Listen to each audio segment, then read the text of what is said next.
Alright, it's Liam. I want to thank everyone at the Oasis Podcast, as you were.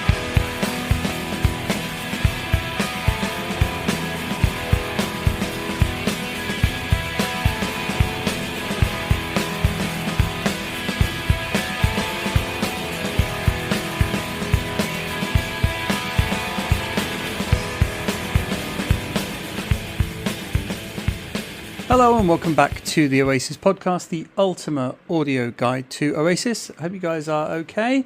I'm back in the UK and it's been a fun sort of couple of weeks in the world of Oasis. They haven't got back together. No one ended up in prison or anything while I was away, unable to record. But it has been a busy old couple of weeks with Noel Gallagher back in the UK playing live. Liam has come back and played a live show. There is a Liam Gallagher album out, which, did you even realise? But yes, there is. Live at Nebworth 22 is out right now. And and I catch up with a couple of very good friends. Richard and Katie also jumped on as well. And we did a call a little bit earlier today. I'm recording this on Friday night. The 11th of August 2023. And so it was a really good fun chat. We'll be dropping that in a bit. Plus also it has been a busy old time for voice messages. We've had quite a few voice messages in over the last couple of weeks. People letting me know about their visits to go and watch Noel play. We've got some new music. So lots of lovely messages to come. But first off, let's jump over to me and Richard. Then to be joined by Katie. Plus also we had Steph lurking in the background as well. It will all make sense, trust me. Richard, how you doing, man? What's going on? How we doing? All right?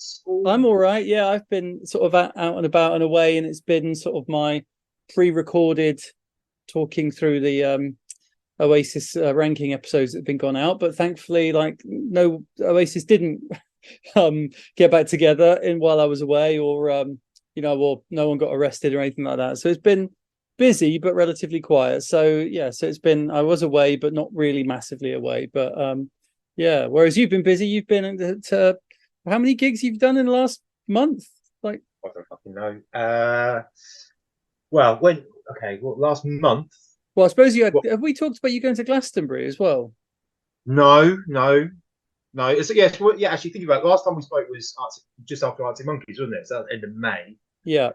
There's been, Glastonbury, Idols and Jamie T, Pulp, Blur at Pulp at Finsbury Park, Blur at Wembley, The Who, then Noel at Bristol Palace, Blur at Hammersmith Apollo, and Pulp at Hammersmith Apollo. And obviously Liam at Hammersmith Apollo, fucking Coco. So I've been living the Britpop dream. Yeah, the summer of Britpop, as they say. That is as I keep explaining to my wife, this is a moment in time. Like, do you know what I mean? Like, disregarding Liam and Noel, when was the last time Pulp and Blur toured at the same time? It's just Oslo. Pulp haven't toured for 12 years. I haven't seen Blur since 2009. Obviously, they've had a couple of comebacks. So it's like, well, it's just a moment in time, It's got to be done. Brought up in the Britpop wars. It's got to be done, isn't it?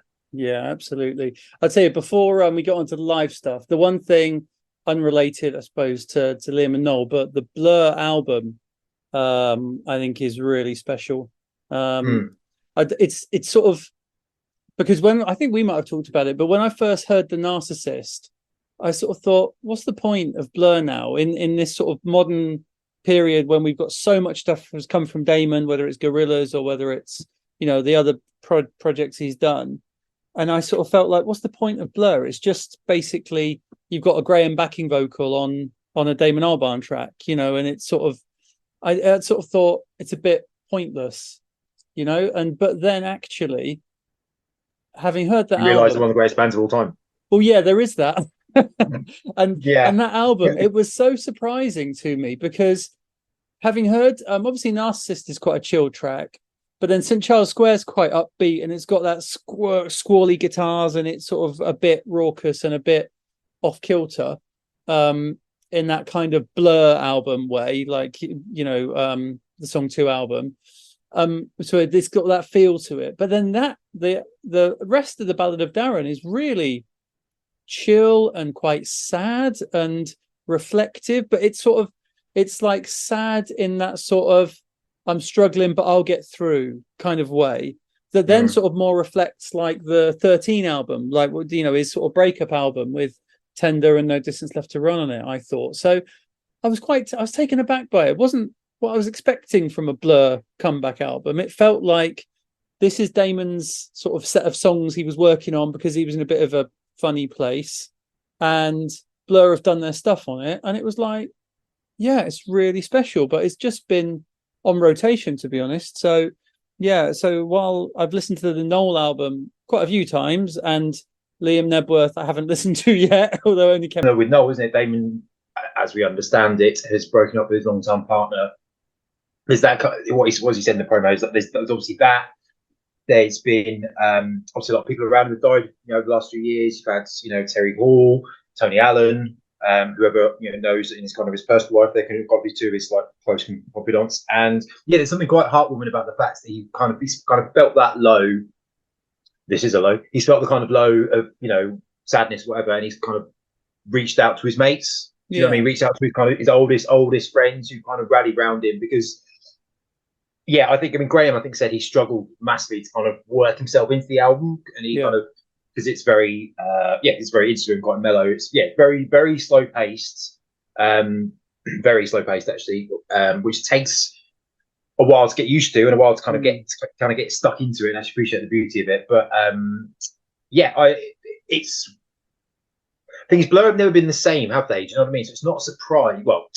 Since '95, they haven't really done the same album twice, so it's not really surprising it's so different. It's just this is not, like the Magic Whip, for example. Well, the Magic Whip had quite a lot of rock stuff on it, but it also had quite a lot of slower paced songs like Pyongyang and New World Towers and stuff like that. So you can see it's kind of building up. Admittedly, that came about in a different way, but you know, as Damon's kind of said in the press thing, he's quite a sad person. Do you know what I mean? He's quite a melancholy person, and he's always good for a ballad. And we just got an album of, well, I mean, it's obviously literally in the title, but we've got an album of probably, I'd say, six ballads.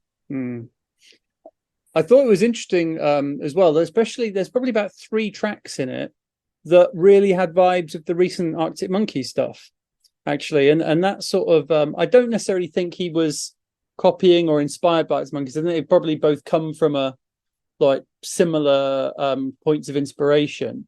And there's a lot of Bowie in there. I know there's a track that's sort of dedicated to Leonard Cohen. It's a bit Leonard Cohen in there. But but I think that the difference with the Arctic Monkeys stuff, that's always a bit more arch and it's always clever and knowing, whereas this is just heartfelt. This is just beautiful, I thought. So well, I'm definitely flicking over to the Blur side. Sorry, guys.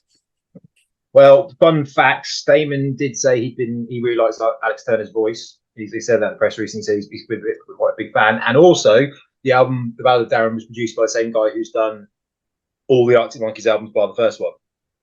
So there's and he's done loads of other stuff. Like he's done stuff with like Florence the Machine and lots of Gorillaz as well. I think lots of others. So there might be that kind of.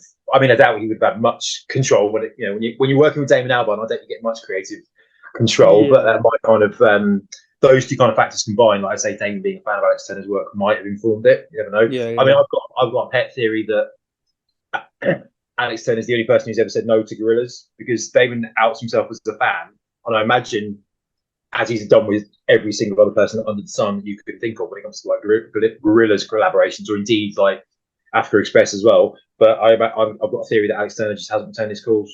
Interesting. Yeah, it could be. He would make sense, wouldn't he?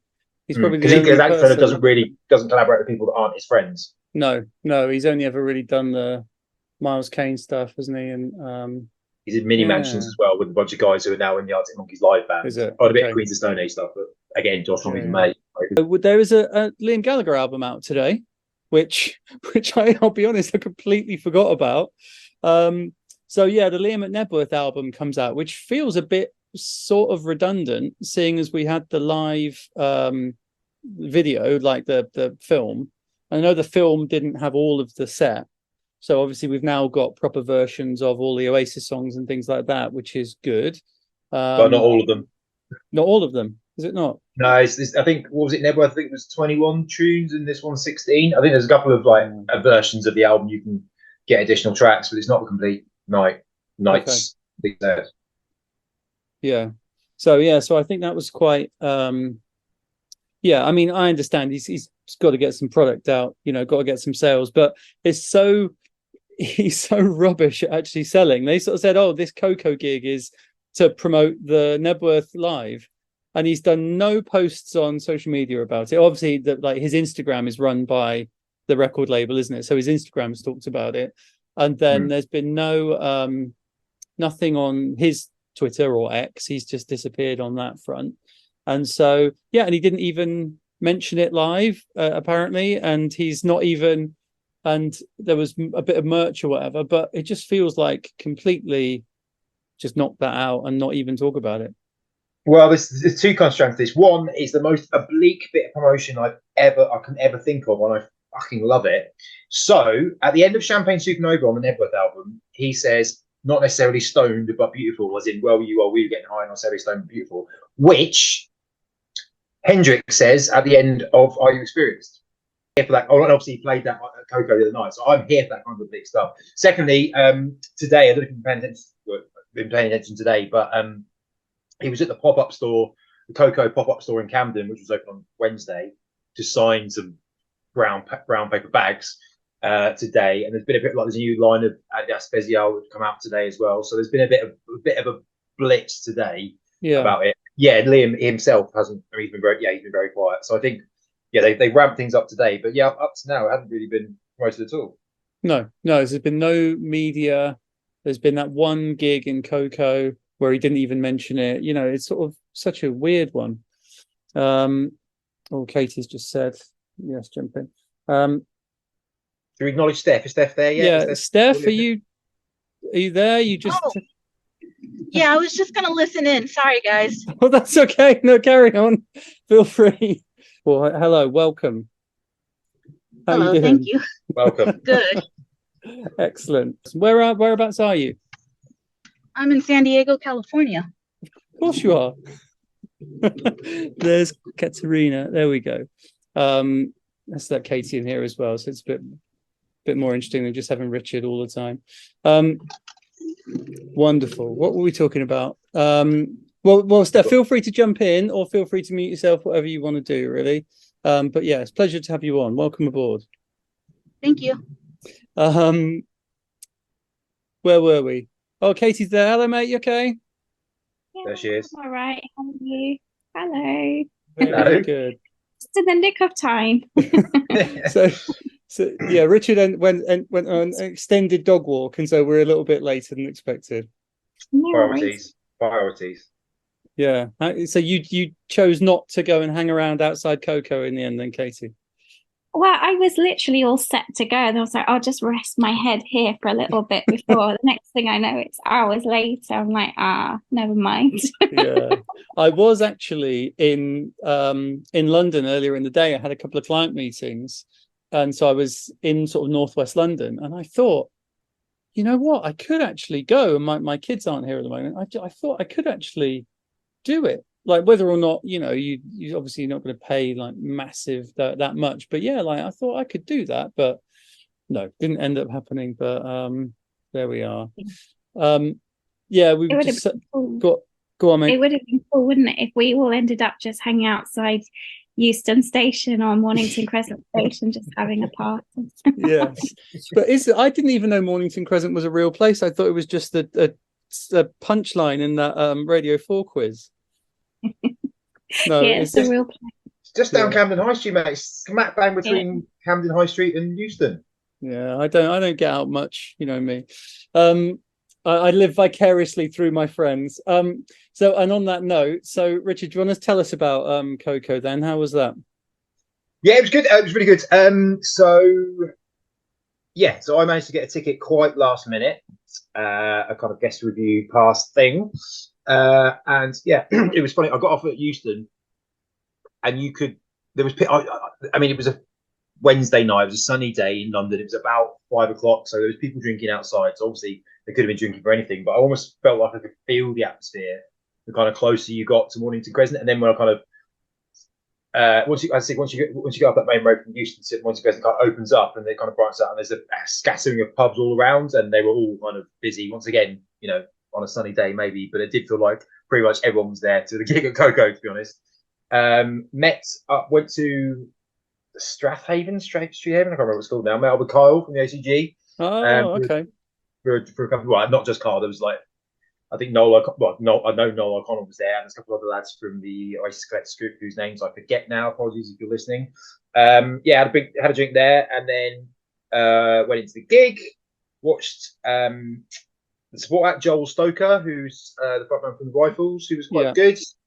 Who was really good actually. But I was kind of basically flitting around the venue then, thinking, right, I want to grab my t-shirt, I want to grab a bit of merch, I want to get a drink, I want to get a good spot for the gig. For Liam, sorry. And then did all that, and then your man came on. There were chants of Liam shout started probably pretty much as soon as Joel Stoker put his guitar down. It was like, Liam! Do you know what I mean? It was that shout you get, that shout we're all very familiar with, that one. And you could feel it kind of ramping up. Obviously, it was getting busier, which obviously always helps the atmosphere at a venue, but you could feel it kind of ramping up. And then, I'm the Resurrection, the Man City Champions chant, Bucking in the Bushes, boom, you know where you're at. But what was great, obviously, is that Bonehead came out first doors, and that was seen some posts on social media that he was there, so presumably he might show his face. But he came out straight from the bat and did we opened with Morning Glory, then it was Rock and Roll Star, and he was there for that, and that was good enough. So I mean, that was good. That would have made the night anyway, just to see him back and by Liam's side. Liam kind of gave him a shout out of big round of applause for him, and then off we went into a raucous, pint flinging Liam Gallagher gig. See, I from the some of the posts I saw, maybe I'm mainly focusing on the Are You Experienced one. But I thought it looked pretty quiet actually on a couple of them. But then I saw a couple of others where you do it is pint flinging and people all over the place. But it's quite. I mean, it wasn't quiet during Morning Glory and Rock and Roll Star. Do you know what I mean? For the opening couple of tracks, and then Stand By Me was very anthemic. Slide Away got a big response. Roll With It went pretty nuts. And Roll With It is the first song of the encore. Wonder Will Live Forever. Obviously, you can imagine how they went down. Mm-hmm. Got to say, I think I'm at the stage now where I'm rather see Liam Gallagher tunes than Oasis tunes at a Liam gig. I'm kind of getting to that point a bit now. Even though Liam does mix it up. Like I don't think he's played Live Forever for a couple of years, or I can't remember exactly, but that was kind of I felt like a new edition, but it's not a new edition, is it? Do you know what I mean? It comes and goes out the sets. I'm very surprised Roll With It has been maintained, and I'm really happy because that's kind of reinvigorated an unheralded classic from what I think is an underrated album, and that kind of stayed the course. But I preferred solo material, to be honest, and Wall of Glass was well received, Shockwave was well received. I think it was pretty consistent throughout, but it was a mixed age crowd, obviously, because it was 1,500 tickets, and it was, it's not like when I saw Liam in Cardiff last year, where it was a very young crowd, and I imagine kind of some of the other gigs last year, this was obviously quite a select audience, but they went for it. There was no lack of enthusiasm from the crowd, even for a Wednesday night. Yeah, and it looks like the only surprises really was Paper Crown was back, and that was like an acousticy version, right? Mm-hmm. And I love Paper Crown, so that was really nice. So I was pleased to see that back.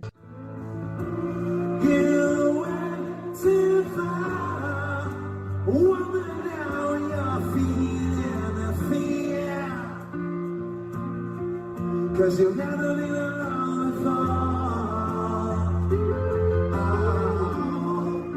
the wolf is at your door, and the house is round and won't lie down on the ashes of your paper crown. And then this cover of Are You Experienced, which I'm not a big fan of that tune. Like I like a lot of Hendrix, but to be honest, if I'm going to listen to that Hendrix album, I've kind of given up by the last track because like I find it gets a bit much. And so I'm more of a Hendrix best of than the listen to individual albums sort of person. And yeah, so Are You Experienced is not a track I've listened to a lot. And I thought it was a strange choice because it's kind of a one chord kind of drone song, and you really need really impressive.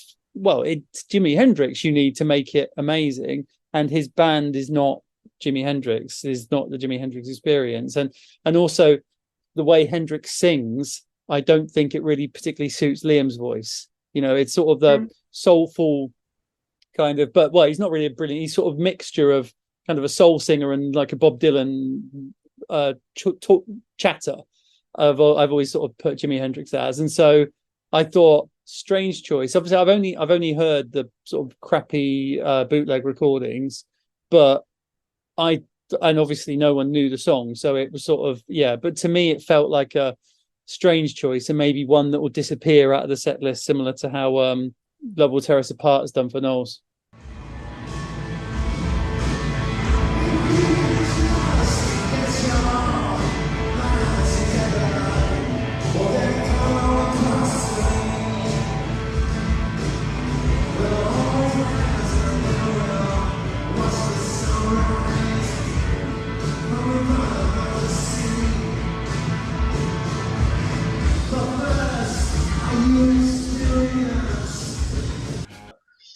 Like, it's not like the Oasis version of My Generation, which is basically the same song. Do you know what I mean? But they've kind of copied it as faithfully as they can. This was kind of very much a different interpretation. I really enjoyed it. I mean, I'm always up for something different. As I say, I think it ties in with the Nebworth promotion thing that he does on Champagne Supernova, which no one is going to convince me otherwise of now. As to whether it will stay, who knows? You know, it might be a one-off thing. I mean, he's like the Natural Mystic, wasn't it? An Ayla. I mean, you might run one of those songs that's kind of every once in a blue moon he's kind of added to the repertoire. But yeah, you're right, the crowds didn't know it, which did end things on a quieter note. But then after you've done, Wonderwall, Roll With It and Live Forever, you could do with a breather. Do you know what I mean? So that was quite appreciated. But yeah, I enjoyed it. But I can see why it's not to purists' taste. Put it that way. Yeah, it was a strange choice. If you're going to do a Hendrix, I don't know. There's the like Fire or something like that. That would have been great. Or Purple Haze or something like that. Yeah, I know that's a bit more of a big obvious tune, and you can really hear it. Going back and listening to the original Are You Experienced, it was like, oh yeah, you can tell that was probably on the tour bus in like the 2000s, because a lot of the later Oasis sound is just so much like that, isn't it? It's that stompy beat, and a lot of that sort of psychedelic-y guitar sound is very much sounds like 2000s Oasis. So yeah, I reckon that's been a big track for him for years, and I didn't notice, but that, what was it, the Stoned Beautiful line is a great necessarily shout. Stoned but beautiful. Great shout, great spot. Cool. All right. Well, that's interesting. Katie, how are you doing, mate? You okay? Yeah, I'm all right. Sorry, I just accidentally pressed screen share. I don't know if that's done anything on your end. No, it's fine. I don't know what that was. You're about to share a PowerPoint presentation with us or something. No. That's fine. Well, do you want to share some of your memories? So you've seen Noel recently, haven't you? Yeah, I saw him at Brighton on the Beach. I actually did a voice note for you when I was there, because before he came on, I arrived around the time that the Coral were on, and at that point the atmosphere was so strange. Were you there, Richard? No, I was actually I went to Crystal Palace, and then I could have gone to the Brighton gig, but no, I didn't. It was my birthday the following days, basically, and I'd done Noel, then Pulp on the Saturdays, so I was kind of like, it's my birthday on the Monday, and we have plans. So I'm glad I missed the weather, though. It looked like it was horrendous. Yeah, it was really. That was where, like, when I started recording that voice note, at that point, there were loads of seagulls up ahead, like low flying. It wasn't high flying birds, it was low flying birds, like literally skimming our heads. And they looked pretty angry as well, because there was like this raging wind, and you could hear the sea sort of really, like, it felt quite stormy almost, and it was raining. And I thought any minute now, all these birds are just going to shit on our heads. And that's when I started recording. I can still send it to you, James, if you want. You can hear the sound of like people like in the shingle beach. And I was getting really worried that people were getting drunk and they were going to start throwing these things around, throwing rocks and stuff, because people were slipping on the rocks because the rain was getting on it. It was a bit slippery. And I started to think, oh, this might turn out to be quite dangerous. So you thought, brilliant, I'll record it for the Oasis podcast. If you're gonna get killed at a Noel gig, then at least it'll be make good content for me. Fantastic, thanks for thinking of me. It's the Joe Wiley at the Newcastle gig thing, isn't it? It's like, yeah, happily recorded a disaster. Hi James, just sending you a voice note from Brighton on the beach, where I've arrived, and I just thought I'd send you a voice note because I wanted to share the fact that it's such a stressful venue. You can probably hear it in the background, like the sound is really creepy because you can hear like a backdrop of raging waves and stormy skies and wind that is so loud, with this music that is like playing over it but you can't quite hear it. And in the meantime, there's all these rocks and people are throwing them and jumping in them and slipping on them. And if you can picture it, loads of seagulls up ahead, flying really, really low, ready to shit on everyone, I think. Yeah, it was very much like that at the start. And then I thought, like, there was ages to go. So I queued up for it to get a hot chocolate. And it was this really bizarre thing because of the way the food stalls were, it cut across the crowd.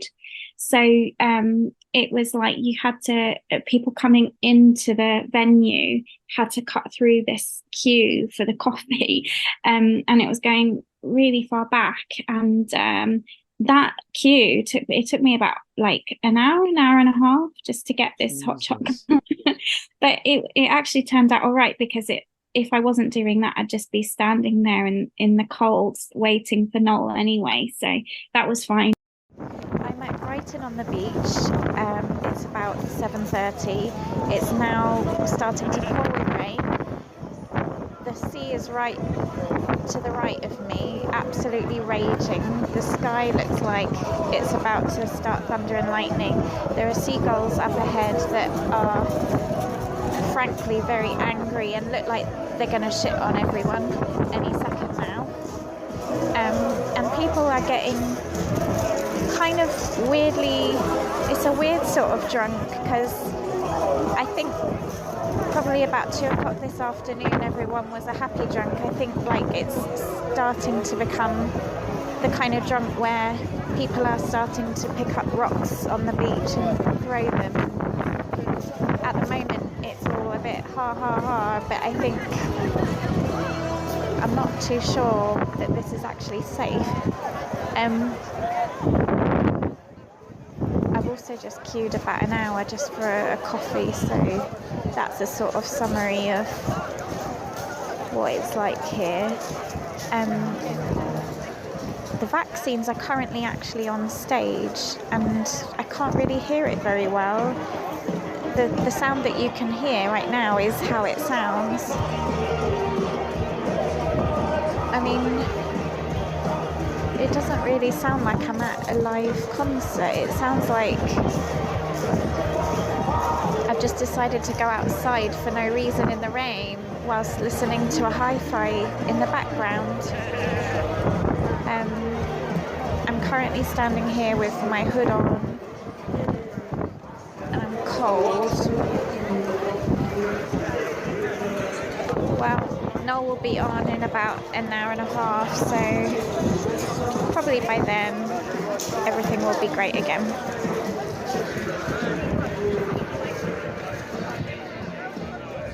By the time Noel came on, the atmosphere changed completely. He had this really nice music just before he came on stage. I don't know what it was, but it was really like vibey. It kind of had a nice beat to it, and people were getting really like het up and energized. And then the gig was brilliant. But the thing that I thought was absolutely gorgeous was the set behind, like the artwork. I don't know who is doing it, but it's absolutely stunning. And like with every song, they had a different backdrop. They had like the moon and the water for Dead in the Water. Then they had like butterflies coming out of stuff. I can't remember which song it was. But I thought that was so impressive. I've not seen such a display in the background before for Noel.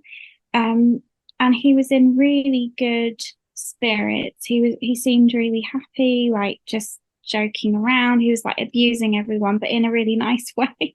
Standard Noel way, telling everyone their shit, but like everyone, it was kind of like a bit like pantomime. We were kind of like expecting it. And then there were loads of people who hadn't got tickets, who were standing at the top of the pier looking over. They all got like a free concert, and Noel spotted them, and he was like, "Oh, I can't believe you've all like jibbed your tickets." Yeah, so it was really good. It was fun, and I couldn't believe he played Master Plan, which was brilliant. Yeah. He did loads of Oasis songs, not that many from Council Skies. He kept out all the Heartbreak songs from Council Skies.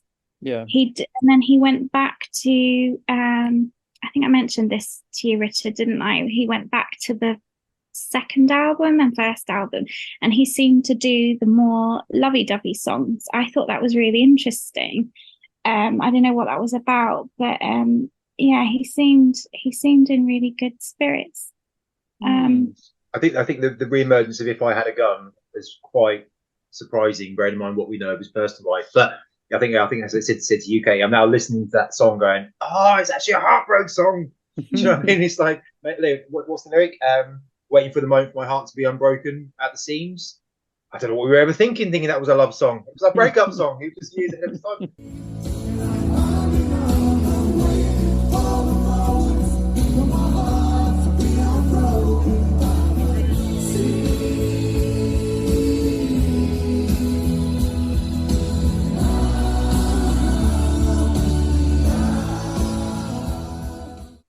But like we can't go back as well. I think is a that was the biggest one to have sort of been resurrected, I suppose, wasn't it? We can't go back, and then and then obviously Going Nowhere, which he has been playing in America, but that was back in, and then Quinn the Eskimo, Mighty Quinn, instead of Love Will Tear Us Apart for the cover. Yeah, I must admit, I thought he was going to drop Love Will Tear Us Apart when he was in the States, because I mean, I'm sure I don't know what how people know Joy Division in the States. Obviously, I suppose if they know New Order, they're going to know that song by Joy Division. I thought it wasn't necessarily going down very well for American crowds, but it seems to have been dropped completely. Didn't happen. Never to be done again. Good. All right. Well, sorry, Katie. Did he have flowers all over the stage as well in Brighton? Yeah, he did. Yeah, I didn't know what that was about, but they were nice. Nice. Not you should make the comparison, obviously, but I was stood whilst I was waiting for Liam the other night and was like saw the the rock and roll flag draped over the organ, and you got the Adidas Special sign and stuff. It's like that's very familiar now, isn't it? And similarly, I suppose with Noel, obviously you've got the Man City flag draped. I don't know why he's bringing that cardboard cutout Pep Guardiola out. Like, that seems a bit much, to be honest. That seems to be taking the fandom a little bit too far. Sorry. But similarly, it was adorned in roses, and don't want to say that's a reference to Don't Look Back in Anger, but it was a similar kind of vibe. Like, all the instruments are covered in roses, flowers. I don't know if they're roses or not. And which similarly worked really well with, as you were saying, Katie, the backing visuals and stuff. It was like you say, I wasn't kind of expecting it to be that kind of visually engaging. But that's interesting. And what about sorry, Katie, go on. No, I was just saying it was stunning. That was it. And so, Richard, you saw Noel at Crystal Palace? Yes. Yeah. How was that? It was good. I mean, not wholly different from what Katie described, to be honest, but we were blessed. We had a much nicer day. name drop Clang. I interviewed the Coral last week, and they said James Skelly, the singer, said that at the Brighton gig he was worried about the lighting was falling on his head. He said that he couldn't really enjoy the gig because he was too worried about the wind and all the lighting kind of falling on. It sounds like it sounds like it was awful. But yeah, Crystal Palace. Yeah, Johnny Marr was main support, who was fucking great because he's Johnny Marr, and why wouldn't he be? And then Noel. I say, imagine pretty much the same set. It was a run of kind of Council Skies tunes, and then it was, as Katie mentioned, a couple of older tunes. We're on Our Way Now, which stuck, which I was surprised about. I know he played it last year, but I didn't think that would make the cut this tour, but so it is. And then I think he's dropped his kind of thing of like covering an older Oasis song per tour. Do you know what I mean? Like he Stop Crying Your Heart Out, and he briefly did Go Let It Out, and Supersonic, the first tour, like, you know, making a Liam song his own. This was all, I think I'm right in saying, apart from Going Nowhere, actually therefore it's nonsense, but yeah, Going Nowhere is the new kind of Oasis cover, and the rest is all kind of the importance of being idle, the master plan, little by little, etc., all stuff you know. But yeah, I think I presume the reason he's brought Going Nowhere back is it kind of ties into the reflective mood he was kind of in when he was playing when he was writing Council Skies, and, you know, covering Love Will Tear Us Apart as his first song he learned on guitar, you know, the first song he learned, that kind of thing. So I suppose that kind of taps into the kind of reflective mood.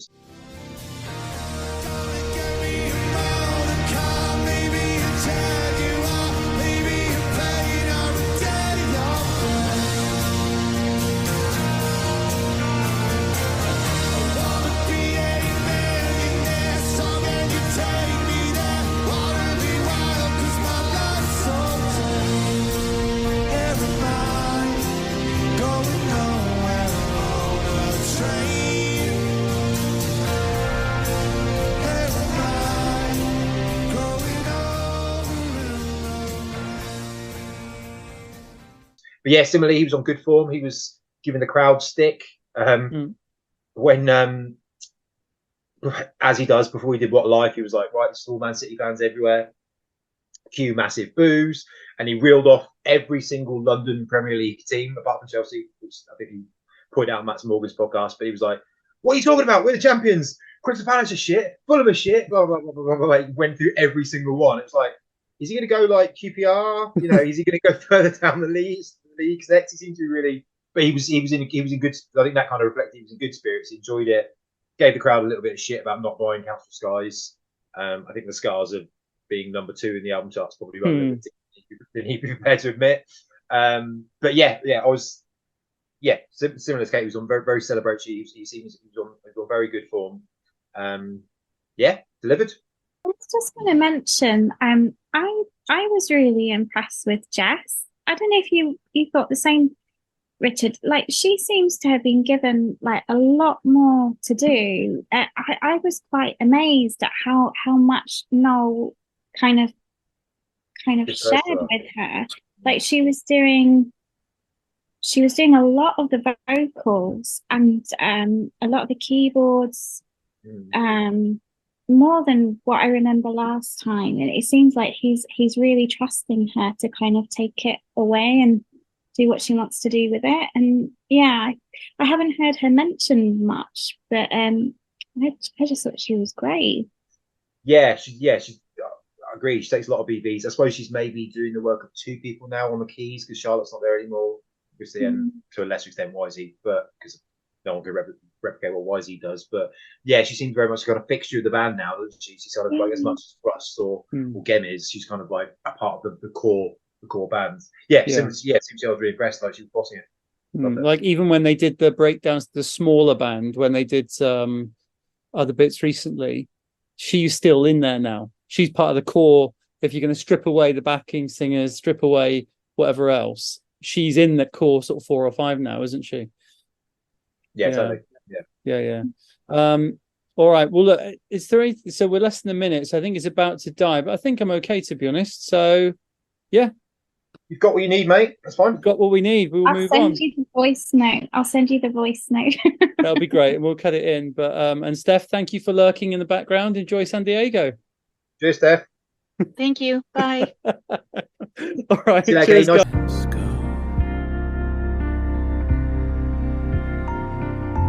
Hey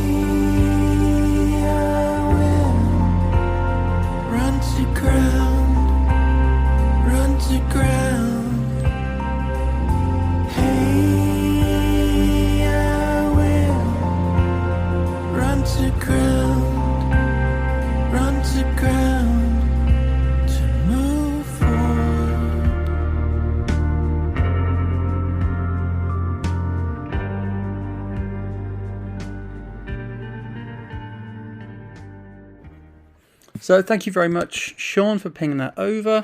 So that is Search for Yeti, and they're from New Zealand. You can check them out, searchforyeti.nz. So there you go. Right, next up we have had a review of the Noel gig from Brendan. Hi James, I'm a long-time listener of the Oasis Podcast. Thank you very much for doing all the episodes and a huge amount of effort. Just really enjoy, looking forward to every episode and learning constantly new things. So keep up the good work. So basically I wanted to send a message in about our experience. Me and my girlfriend, we travelled from Belgium. We live in Belgium, went across to the UK recently for Noel's concert in Audley House, the Heritage Live Festival. Just wanted to point out a few things. We arrived there in the morning, terrible British weather as usual.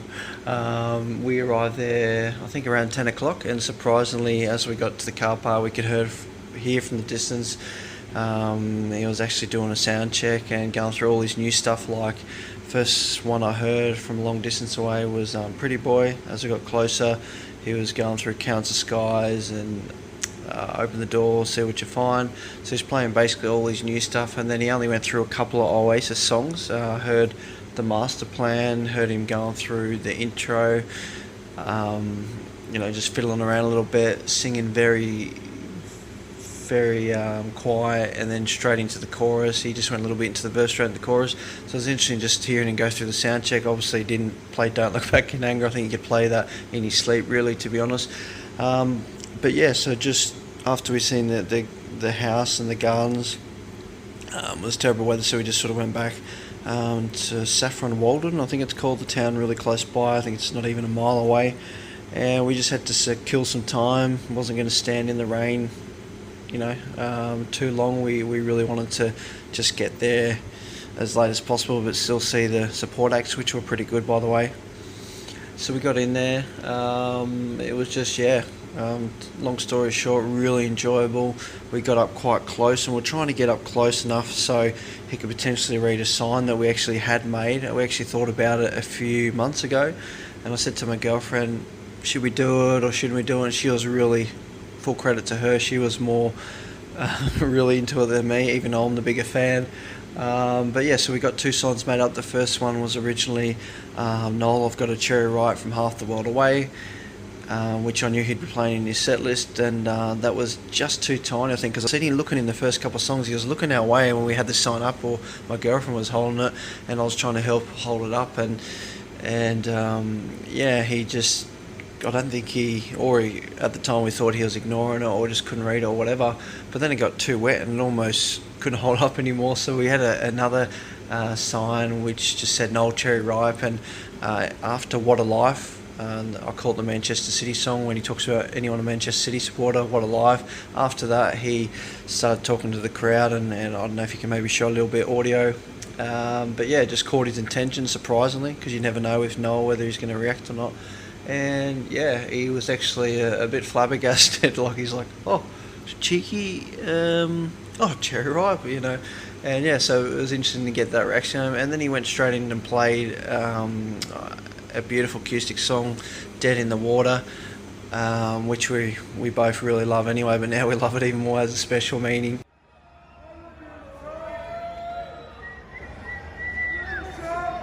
Who here hasn't had the teeth whitened? There's about 60 of them. So it's true what they say.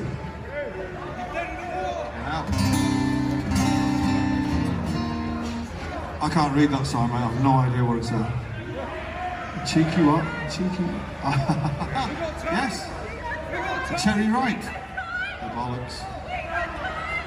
Have you got some? How many have you got? 1,000? Two? Two? They come in boxes of 12.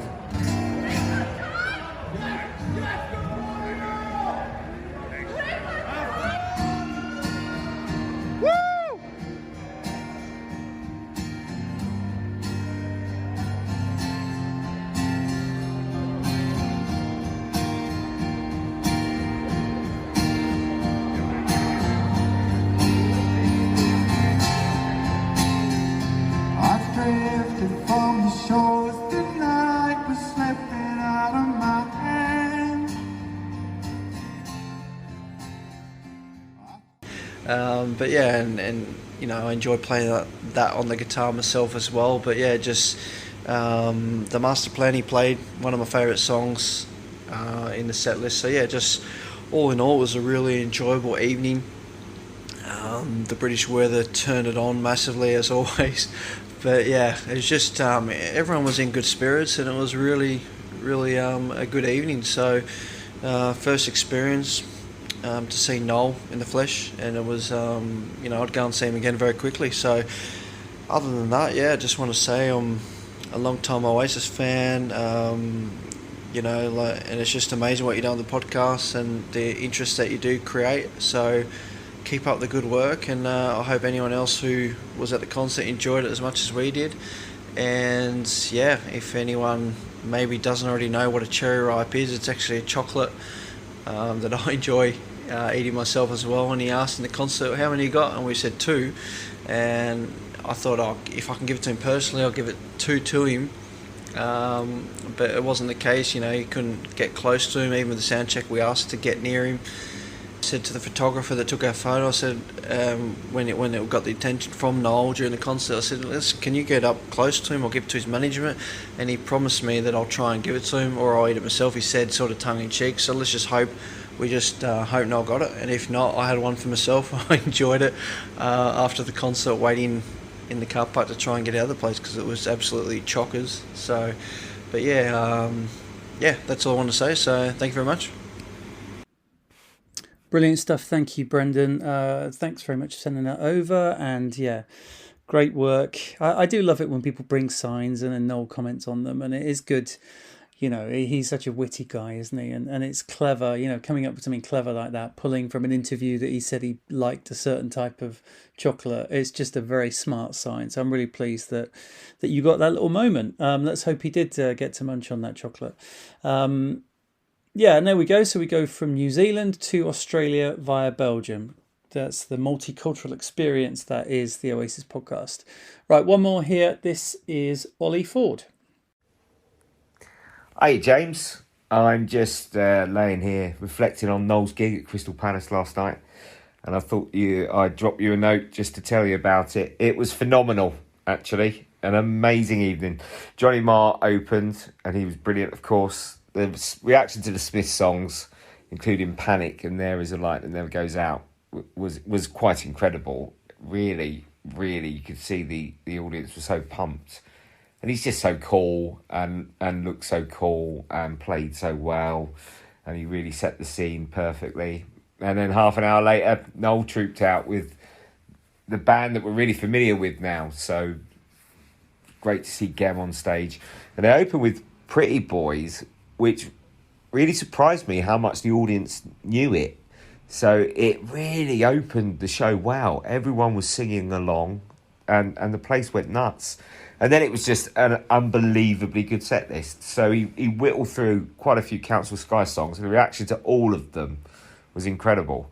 So everyone knew all the words to them, and they really worked. And I think sounded better live. And I love the album, I really do. But Pretty Boy, Council Sky, Easy Now, they all sounded phenomenal played live. And he was in such good voice the whole way through.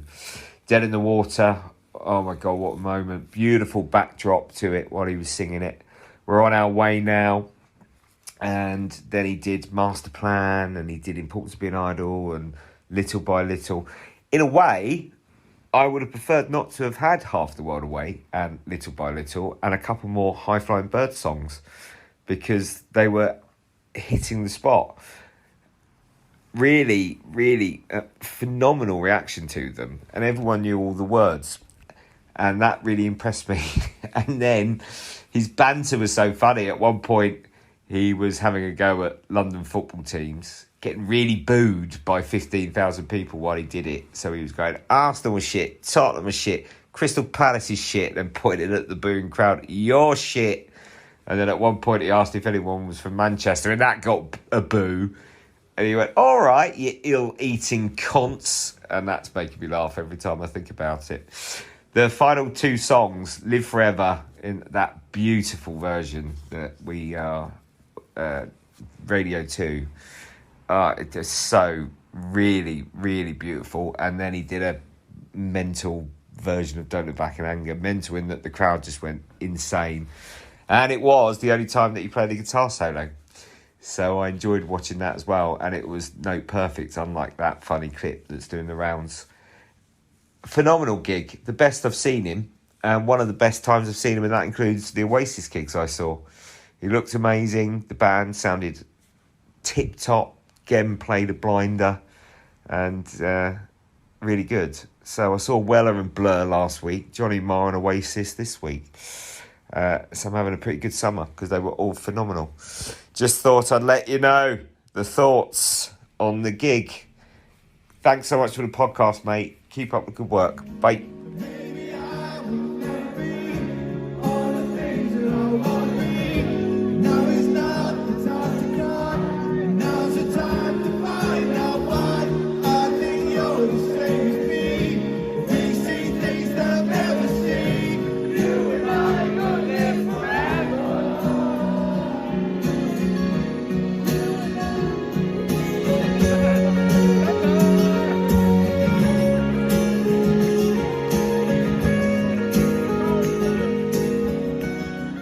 Thank you, Ollie. Good work, mate. Pleased you enjoyed the gig and Johnny Marr and the other bits and pieces you've gone. What a mad summer it's been, eh? I said I haven't seen Liam and Noel this summer, but seeing Blur was very, very special. All right, stop the clocks. We've got another message here. This is our very good friend Ryan Harvey. Now, he went down to Bournemouth to see Noel and also got in. He was one of the ones that managed to get in at the sound check, which I saw online. I was very jealous about. But yeah, great stuff. And I wanted to hear about it. And Ryan has sent us this message.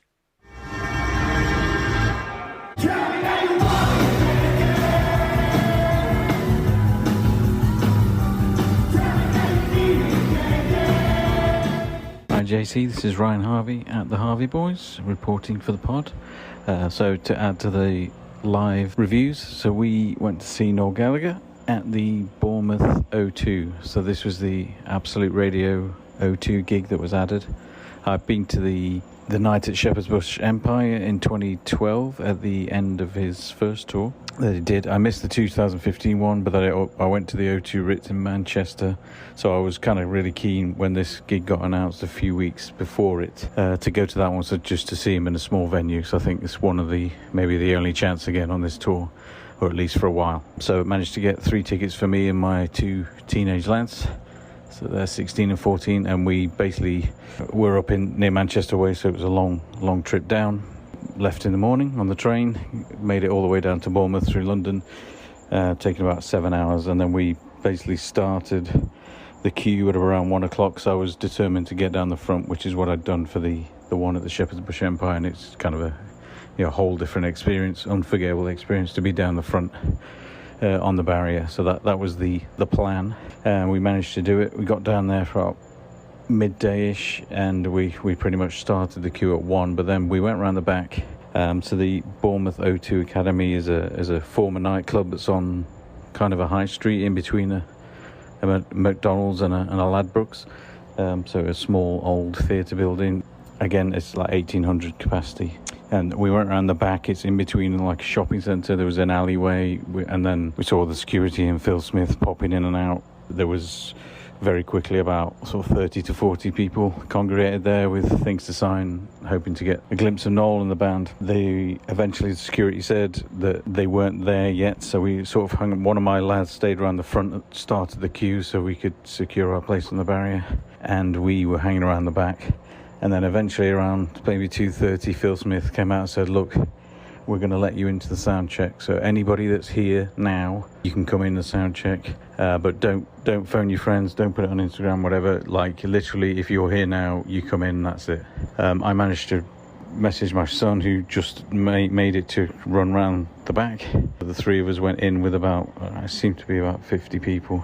Got into the sound check, so they sort of ushered us in, and Noel and the band were on stage along with Matt Morgan as well, was there just checking things out, and they sort of had us be quiet. Phil Smith was going around telling us not to applaud between songs, which everybody ignored. It just was an impulse. So they played 5 songs, Phil Smith gave out a raft of set lists, so like the sound check set list. We actually didn't get one because we ended up right at the front of the queue, and he sort of he missed us, so I didn't get one of those, which was annoying, but someone's going to send me a copy at least for the memory.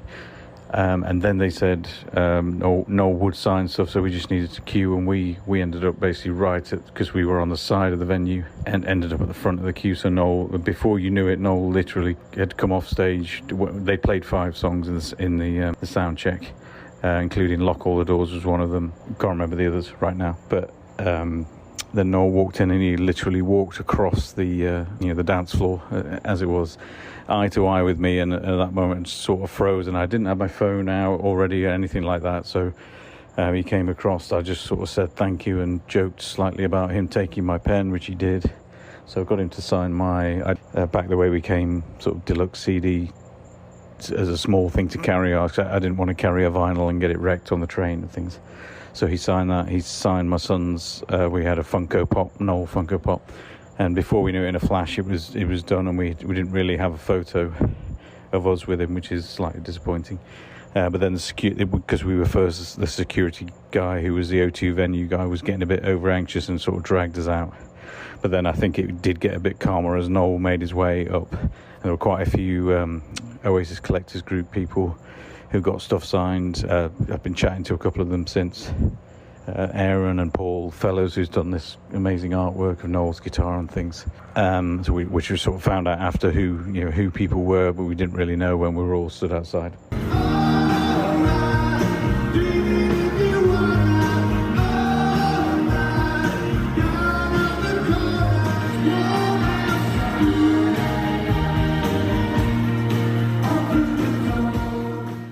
But my elder son had actually left the sound check just before the last song, just to run around and get our position back in the queue, which we did. Once we were in, we did the dash to the front, so there was some chaos around O2 priority and the disabled queue getting let in first, things like that. So there was a few people, it was all a bit antsy about whether we'd get our spot on the barrier, but we did, just to the right of Noel. They just sort of played music. It was like a DJ, or they said DJ, but they were just playing music, because I think the main thing of this gig was to film it for YouTube. We haven't seen it coming out yet, but I presume it will do. Amazing venue, and basically to be on the barrier with my 2 lads, eye to eye with Noel and Gem. We were basically in front of Gem and in front of Mike Rowe on the keyboards. Sharon was going around photographing. Amazing night, and to be that close is just a different world of an experience. So we're definitely worth the journey, and staying over, and all the cost involved, and the unique experience of getting into the sound check, seeing a 5-song sound check. They didn't speak to us at all. It was just they had a set 5 songs, ran through that, and it was all good. And then the signing was just a surreal, very quick moment, and I think quite a few people had a little bit longer moment with him. So brilliant gig. Was Matt Morgan was stood at the side of the stage, and I'd listened to the podcast on the way down that they'd released the morning before, where they were talking about Nico going to Brighton, which was the day before, and Matt, etc. So they were there. They'd been there the night before. I haven't had a chance to listen to all those podcasts yet. The new one and Nico's. It sounds like Nico and Matt ended up at Noel's house, or at least Matt did anyway, playing guitar with Noel and getting wasted or whatever else they were doing. But Matt Morgan was there in Bournemouth, sort of hung over at the side of the stage with lots of banter around that. Quite a lot of people shouting for Matt, and that was one unique element. Matt Morgan. But there he is. Look. Otherwise the standard set list. I think the Important to Being Idle was a recent addition in the last couple of gigs, or maybe even that gig and the gig before. So it's good to hear that again. But then things like Dead in the Water, Little by Little, just brilliant sing-alongs. The new songs in a live experience, just loved them. So even like Council Skies, which wasn't initially a big fan of, but just in a gig you're just there singing away. So just Noel has that effect, I think, with his songs. And lots of banter, which you've seen, which I put various clips up on YouTube and things like that. So all in all, loved it, and we're off to Wythenshawe, which was what I'd originally booked, and then obviously this Bournemouth thing came up this small gig came up as usual after, so I sort of doubled down on the ticket buying, unfortunately. But I am now pretty buzzed for Within Shore anyway, because that'll be a whole different thing, a big sing along, big crowd, etc. So we'll be going to that. So hope that's okay, and see you soon, JC.